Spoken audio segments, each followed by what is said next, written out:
Brockman, I told you earlier in the program Yes. that we are going to start this interview with breaking news. Okay. Breaking news here. I'm prepared for anything. On the Rich Eisen show. It's exciting breaking news. I think it is exciting breaking news. Who should break this news? Well, You want to break this news? I mean, you should. No, if this happened to you, well, okay, Go ahead, I Brian. can do it. I'll Brian, say this. you handle it. Yes. Casting update. Okay. Yeah, this is a huge Billions casting update. Yes. And so you may think we're going to talk about a Robert De Niro. You might imagine Sean Connery's going to finally make his comeback. Big time. And he's going to do it on Showtime. Hackman. Yeah, could be Hackman coming back after 10 man. years, a 10 ball. Sure. We wrote a Hackman movie, so I guess it's possible. But in fact, it's none of those. The truth of the matter is that Rich Eisen himself has a cameo in season 4. It's already been filmed, ladies and gentlemen.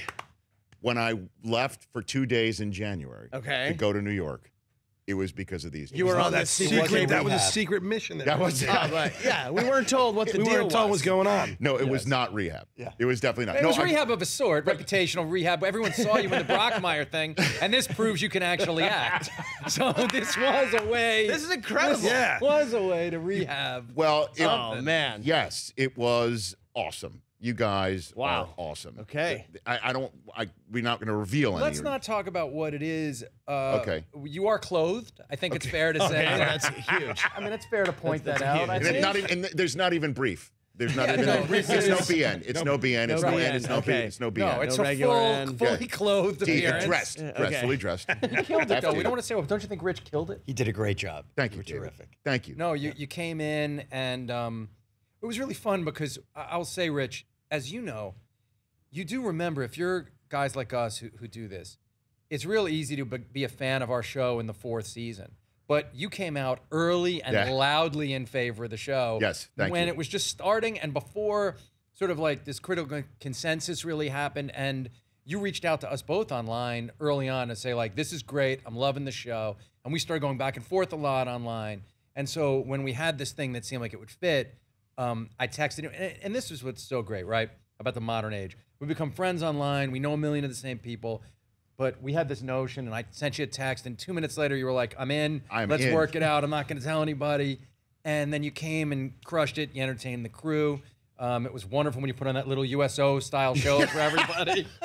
And I was surprised you had the dancing girls just with you. Oh, my God. Yes, it's really strange. You're I've never rolling done like that that. USO No, I dance haven't for seen you, that. Chris. I haven't. And I fell in love with the show to begin with, and for anybody who, for whatever reason, has yet to see it, you have to, because it is a modern-day tale that we see play out every single day, obviously, where law and versus money, as it was obviously more so in season 1.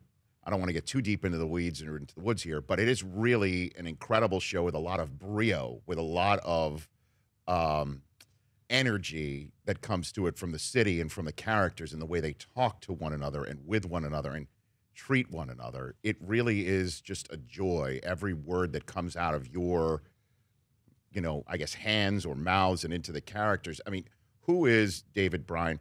Who is the inspiration for Bobby Axelrod, the billionaire, played by Damian Lewis? We're not going to break that news today. Yeah, there's exactly. no. I mean, is there somebody? There's no one person. Okay. We've been fortunate to spend time with a lot of these billionaires, and we've grabbed some characteristics from a bunch of them. So it's a bit of an amalgam, but it's also, he's a fictional creation.